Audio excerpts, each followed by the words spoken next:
ஈரானின் மற்றொரு உயர்மட்ட அதிகாரி படுகொலை, ஸ்டேலின் அதிரடி அறிவிப்பு. ஈரானை மிரள வைத்த அதிரடி நடவடிக்கை, உலகின் மிகப்பெரிய இயற்கை எரிவாயு களத்தில் வான்வழி தாக்குதல். இறப்பதற்கு முன் அமெரிக்கா ஸ்டேலுக்கு அலி லாரியானி விடுத்த செய்தி, ட்ரம்புக்கு கடும் எச்சரிக்கை.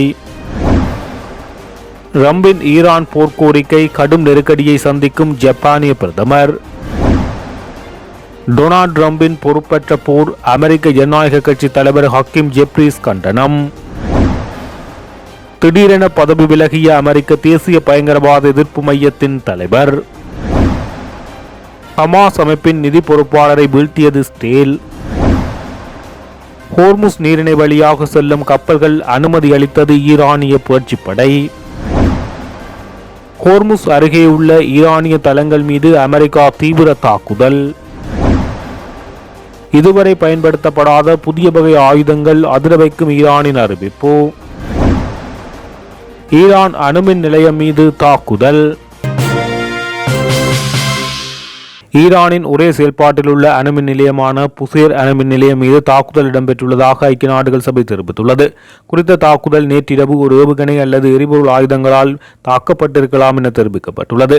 இதை ஐக்கிய நாடுகள் சபையின் அணுசக்தி கண்காணிப்பு அமைப்பான IAEA உறுதிப்படுத்தியுள்ளது.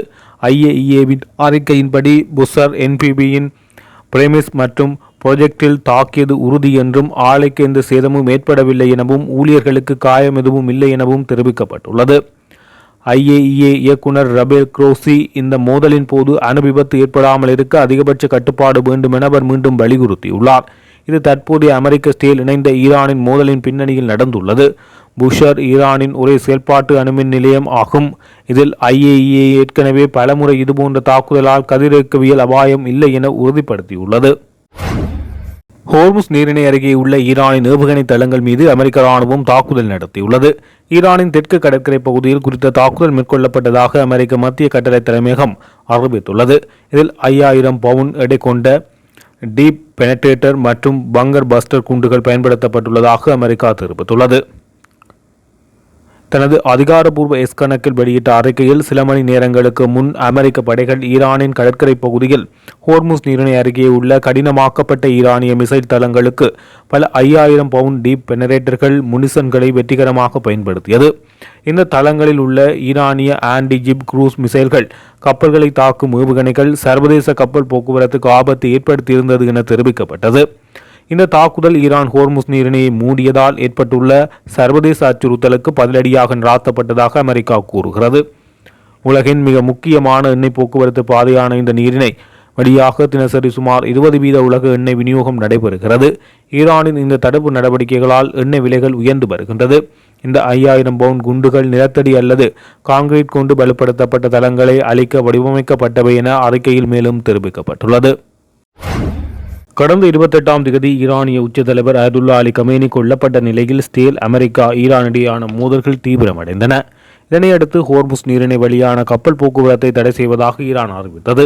இதனையடுத்து அந்த நீரிணை ஊடான கப்பல் போக்குவரத்து தடை செய்யப்பட்ட நிலையில் பல கப்பல்கள் போக்குவரத்து அனுமதிக்காக காத்து நிற்கின்றன.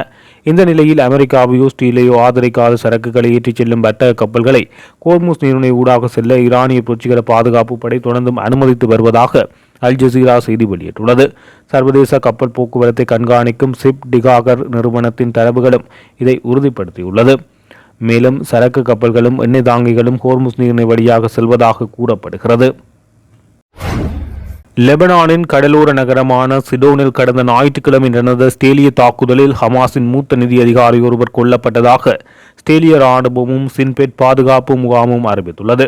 இந்த தாக்குதலில் விஸ்லாம் முஸ்தபா ஹுசைன் தாகா கொல்லப்பட்டார்.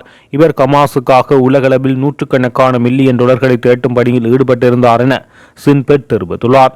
டஹா ஹமாஸின் நிதி திரட்டும் அமைப்பின் தலைவர் எசாம் ஆசானின் கீழ் செயல்பட்டு வந்தார் எனவும் சின்பெட் குறிப்பிட்டுள்ளது. மார்ச் 6 அன்று நடந்த தாக்குதலில் சிடோனில் உள்ள அந்த அமைப்பின் அலுவலகங்கள் குறிவைக்கப்பட்டன. தாகா மற்றும் பிற ஹமாஸ் செயற்பாட்டாளர்கள் திரட்டப்பட்ட நிதி பயங்கரவாதத்துக்கும் இராணுவ பலத்தை அதிகரிப்பதற்கும் இராணுவ பிரிவில் உள்ள செயற்பாட்டாளர்களின் சம்பளத்துக்கும் பயன்படுத்தப்படுவதாக சின்பெட் மேலும் தெரிவித்துள்ளது. அமெரிக்க தேசிய பயங்கரவாத எதிர்ப்பு மையத்தின் தலைவர் ஜோ கென் தனது பதவியிலிருந்து விலகுவதாக அறிவித்துள்ளார்.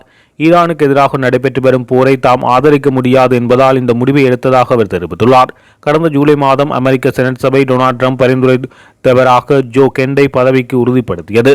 இந்த பதவி விலகல் கடிதத்தை ட்ரம்ப் நோக்கி அவர் கூறியதாவது, ஈரான் எங்கள் நாட்டுக்கு உடனடி அச்சுறுத்தலை ஏற்படுத்தவில்லை.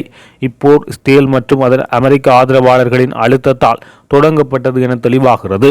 2016, 2020, 2024 தேர்தல்களில் நீங்கள் முன்வைத்த வெளிநாட்டு கொள்கைகளையும் மதிப்புகளையும் நான் ஆதரிக்கிறேன். 2025 ஜூன் மாதம் வரை மத்திய கிழக்கு போர்கள் அமெரிக்காவின் உயிர்களையும் செல்வத்தையும் வீணாக்கும் சதியாகும் என்பதை நீங்கள் புரிந்து கொண்டிருந்தீர்கள். 11 முறை போரில் பங்கேற்ற ஒரு முன்னாள் இராணுவ வீரராகவும் ஸ்டேல் உருவாக்கியதாக நான் நம்பும் ஒரு போரில் என் மனைவி சாணனை இழந்த கணவராகவும் அமெரிக்க மக்களுக்கு எந்த நன்மையும் அளிக்காத இந்த போரில் அடுத்த தலைமுறையை அனுப்பி அவர்களின் உயிர்களை இழக்க செய்வதை நான் ஆதரிக்க முடியாது என தெரிவித்துள்ளார். ஈரானில் உள்ள தெற்கு பார்ஸ் எரிவாயு வயல் பகுதியில் அமைந்துள்ள பெட்ரோ வேதியியல் வளாகம் வான்வெளி தாக்குதலுக்கு உள்ளாகியுள்ளதாக தகவல்கள் வெளியாகியுள்ளது. இஸ்லாமிய புரட்சிகர பாதுகாப்பு படையின் இணைந்த செய்தி நிறுவனமான தசின் இதை தெரிவித்துள்ளது. செய்தி நிறுவனம் பார்ஸ் நியூஸ் ஏஜென்சி தனது டெலிகிராம் அறிவிப்பில் தாக்குதலுக்கு பின்னர் அந்த நிலையத்தில் தீ விபத்து ஏற்பட்டுள்ளதாகவும் மீட்பு மற்றும் தீயணைப்பு படையினர் சம்பவ இடத்துக்கு விரைந்துள்ளதாகவும் தெரிவிக்கப்பட்டுள்ளது. தெற்கு பார்ஸ் எரிவாயு வயல் உலகின் மிகப்பெரிய இயற்கை எரிவாயு களமாக கருதப்படுகிறது. இந்த களத்தில் ஈரான் மற்றும் கட்டார் ஆகிய இரு நாடுகளும் தங்களது வசதிகளை இயக்கி வருகின்றன. இந்த தாக்குதல் இன்று முன்னதாக புதன்கிழமைக்கு முன்னதாக இடம்பெற்றதாக தஸ்ஸின் செய்தி வெளியிட்டுள்ளது. அமெரிக்க பாராளுமன்றத்தின் ஜனநாயக கட்சி தலைவர் ஹக்கீம் ஜெப்ரீஸ் ஈரான் மீதான போருக்காக ஜனாதிபதி டொனால்ட் ட்ரம்பை கடுமையாக சாடியுள்ளார். ட்ரம்ப் ஈரானுடன் மேற்கொண்டுள்ள இந்த மோதலை தேவையற்ற மற்றும் பொறுப்பற்ற போர் என அவர் விமர்சித்துள்ளார். இந்த போர் நடவடிக்கையானது அமெரிக்காவின் பாதுகாப்பு மற்றும் பொருளாதாரத்துக்கு பெரும் அச்சுறுத்தலாக அமையும் என அவர் எச்சரிக்கை விடுத்தார். இந்த மோதல்களின் காரணமாக ஏற்கனவே அமெரிக்க பொருளாதாரம் பெரும் அழுத்தத்தை சந்தித்து வரும் நிலையில் ட்ரம்பின் இத்தகைய முடிவுகள் சர்வதேச அளவில் அமெரிக்காவின் நட்பெயருக்கு களங்கம் விளைவிப்பதாக ஜெப்ரீஸ் குற்றம் சாட்டினார். அத்தியாவசிய தேவைகளுக்கான நிதியை திசை திருப்பும் இப்போரை நிறுத்திவிட்டு பேச்சுவார்த்தை மூலம் அமைதியில் நிலைநாட்ட வேண்டும் என்பதே எதிர்க்கட்சியின் பிரதான கோரிக்கையாக உள்ளது என தெரிவித்துள்ளார். சர்வதேச அரசியல் நகர்வுகளுக்கு மத்தியில் ஜப்பானிய பிரதமர் வாஷிங்டனில் ஒரு கடினமான நிலையை சந்தித்து வருவதாக சர்வதேச ஊடகங்கள் செய்தி வெளியிட்டுள்ளது. ஈரான் மீதான போரில் ஜப்பான் தனது முழுமையான ஆதரவை வழங்க வேண்டும் எனவும் குறிப்பாக பாரசீக வளைகுடா பகுதியில் தனது கடற்படை பாதுகாப்பை அதிகரிக்க வேண்டும் என அமெரிக்க ஜனாதிபதி டொனால்ட் ட்ரம்ப் முன்வைத்துள்ள கோரிக்கைகள் ஜப்பானுக்கு பெரும் நெருக்கடியை ஏற்படுத்தியுள்ளது. ஜப்பானின் அரசியலமைப்பு சட்டங்கள் வெளிநாட்டு போர்களில் நேரடியாக பங்கேற்பதற்கு கட்டுப்பாடுகளை விதித்துள்ள நிலையில் ட்ரம்பின் இந்த பிடிவாதமான கோரிக்கையை சமாளிப்பது ஜப்பானிய தலைமைக்கு பெரும் சவாலாக மாறியுள்ளது. ஈரானுடனான நீண்டகால நட்புறவு மற்றும் எரிசக்தி தேவைகளுக்காக அந்த பிராந்தியத்தை சார்ந்திருப்பது போன்ற காரணங்களால் ஜப்பான் இந்த போரில் நேரடியாக தலையிட தயங்குகிறது. இருப்பினும் அமெரிக்காவுடனான பாதுகாப்பு ஒப்பந்தத்தை தக்க வைக்க வேண்டிய கட்டாயமும் ஜப்பானுக்கு உள்ளது. ட்ரம்ப் நிர்வாகம் ஜப்பானிய பொருட்கள் மீது கூடுதல் வரிகளை விதிப்பதாக மிரட்டி வருவதால் பொருளாதார நலன்களையும் நாட்டின் தற்காப்பு கொள்கையும் சமநிலைப்படுத்த வேண்டிய கட்டாயத்தில் ஜப்பானிய பிரதமர் உள்ளார் எனவும் வாஷிங்டனில் நடைபெறவுள்ள இந்த பேச்சுவார்த்தைகளின் முடிவு ஆசிய பசிபிக் பிராந்தியத்தின் எதிர்கால பாதுகாப்பு மற்றும் ஜப்பான் அமெரிக்கா இடையிலான நீண்டகால உறவில் ஒரு முக்கிய திருப்பு முனையாக அமையும் என எதிர்பார்க்கப்படுகிறது. அமெரிக்கா மற்றும் இஸ்ரேலுக்கு எதிரான போரில் இதுவரை பயன்படுத்தப்படாத புதிய வகை ஆயுதங்களை ஈரான் பயன்படுத்தி வருவதாக அந்த நாட்டின் இராணுவ பேச்சாளர் அமீர் அக்ரமினியா தெரிவித்துள்ளார். ஈரான் தொலைக்காட்சிக்கு வழங்கிய பேட்டியில் அவர் கூறியது, இந்த போரில் நாம் முன்பு பயன்படுத்தாத ஆயுதங்களை பயன்படுத்தியுள்ளோம். வரும் நாட்களில் மேலும் அத்தகைய ஆயுதங்களை பயன்படுத்தப் போகிறோம். அவற்றின் தாக்கத்தை பற்றிய தகவல்கள் தற்போது வெளிவந்து கொண்டிருக்கின்றன. ஈரானில் தாக்குதல்களுக்கு அதிகமாக இலக்காக நாடுகள் ஐக்கிய அரபு எமிரேட்ஸ் மற்றும் இஸ்ரேலில் வசிக்கும் மக்கள். சமீப காலங்களில் தடுப்பு நடவடிக்கைகள் இப்போது ஏற்படும் வெடிப்புச் சத்தங்கள் அதிகமாகவும் வலுவாகவும் கேட்கப்படுகின்றது என தெரிவித்துள்ளனர். மேலும் ஈரான் தனது பாலிஸ்டிக் ஏவுகணைகளில் கிளஸ்டர் குண்டுகளை அதிக அளவில் பயன்படுத்த தொடங்கியுள்ளது. ஜூன் மாதத்தில் நடைபெற்ற 12 நாள் போரின் போதும் இவ்வகை ஆயுதங்கள் பயன்படுத்தப்பட்டிருந்தாலும் தற்போது அவற்றின் பயன்பாடு குறிப்பிடத்தக்க வகையில் அதிகரித்துள்ளதாக இஸ்ரேல் இராணுவம் தெரிவித்துள்ளது.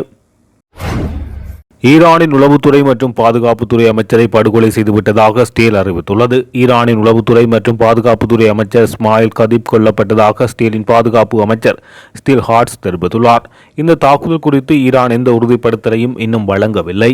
இந்த நிலையில் அறிவிக்கப்பட்ட இந்த தகவல் உறுதி செய்யப்பட்டால் அது 2 நாட்களில் ஈரானின் உயர்மட்ட தலைவர்கள் படுகொலை செய்யப்படும் 3வது நிகழ்வாக இருக்கும் என சர்வதேச ஊடகங்கள் சுட்டிக்காட்டியுள்ளன. இஸ்மாயில் கதீப் 2021 மறைந்த இப்ராஹிம் ரைசியால் ஈரானின் உளவுத்துறை அமைச்சராக நியமிக்கப்பட்டார். ஈரானின் மறைந்த உயர்மட்ட தலைவர் அயதுல்லா அலி கமேனி உட்பட பல உயர்மட்ட மத குருக்களிடம் அவர் இஸ்லாமிய நீதித்துறையை பயின்றார். அவர் உளவுத்துறை அமைச்சகத்திலும் உயர்மட்ட தலைவரின் அலுவலகத்திலும் உயர் பதவிகளை வகித்துள்ளார். 2022 ஈரானின் உளவுத்துறை அமைச்சகத்தின் தலைவராக இருந்தபோது அமெரிக்கா மற்றும் அதன் நட்பு நாடுகளுக்கு எதிராக இணையவழி நடவடிக்கைகளில் ஈடுபட்டதற்காக அமெரிக்க கருவூலத்தால் அவர் மீது தடை விதிக்கப்பட்டது.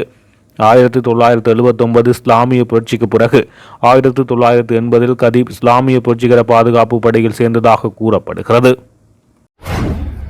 ஈரானின் உச்ச தேசிய பாதுகாப்பு குழுவின் மறைந்த செயலாளர் அலி லாரிஜானி அவர் படுகொலை செய்யப்படுவதற்கு சில நாட்களுக்கு முன்பு ஈரானிய தலைவர்களை கொல்வது நாட்டை மேலும் பலப்படுத்தும் என அமெரிக்காவையும் ஸ்டேலையும் எச்சரித்திருந்தார்.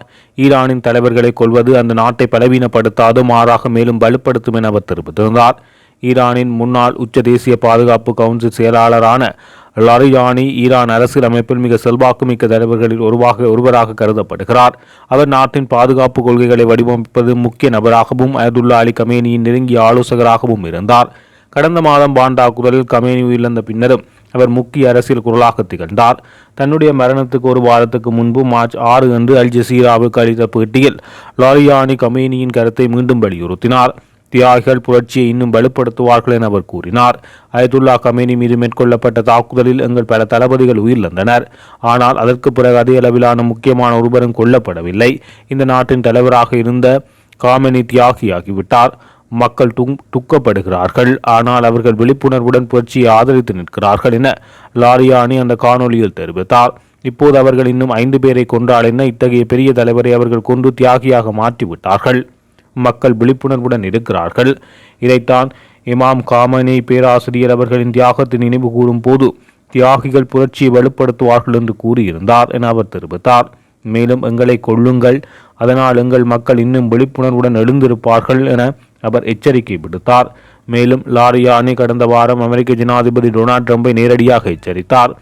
உங்களையே கவனமாக பார்த்து கொள்ளுங்கள், இல்லையெனில் நீங்களும் அழைக்கப்பட்டு விடலாம் என அவர் கூறியதாக தகவல்கள் வெளியாகியுள்ளது. அவர் கடைசியாக தெஹ்ரான் நகரில் மார்ச் 13 அன்று நடைபெற்ற குட்ஸ் தின பேரணியில் பொதுமக்களுடன் கலந்து கொண்ட போது காணப்பட்டார். 67 வயதான அலி லாரியானி இஸ்ரேல் மேற்கொண்ட வான் தாக்குதலில் கொல்லப்பட்டதாக ஈரானின் அரசு ஊடகங்கள் உறுதிப்படுத்தியுள்ளன. அவரது மகனும் அந்த தாக்குதலில் உயிரிழந்ததாக தெரிவிக்கப்படுகிறது. 1979 ஆண்டு இஸ்லாமிய புரட்சிக்கு பிறகு உயர்ந்த பதவிகளை வகித்த மத அறிஞர் குடும்பத்தைச் சேர்ந்தவர் லாரியானி. அவரது நுண்ணறிவு அரசியல்வாதியாகவும் நடைமுறைபூர்வமான அணுகுமுறையை கொண்டவராகவும் அறியப்பட்டார். அதே நேரத்தில் ஈரானின் தெய்வீக அரசியல் அமைப்பை பாதுகாப்பதில் உறுதியான நிலைப்பாட்டை கொண்டிருந்தார். ஈராக் போர்க்காலத்தில் அவர் புரட்சிகர காவல் படையில் தளபதியாக பணியாற்றினார். பின்னர் ஈரானின் தேசிய ஒலிபரப்பு நிறுவனத்தின் தலைவராகவும் இருந்தார். அதனைத் தொடர்ந்து அவர் பலமுறை உச்ச தேசிய பாதுகாப்பு குழுவை வழிநடத்தினார். மேலும் பாராளுமன்ற உறுப்பினராக இருந்து 12 ஆண்டுகள் சபாநாயகராக பணியாற்றினார்.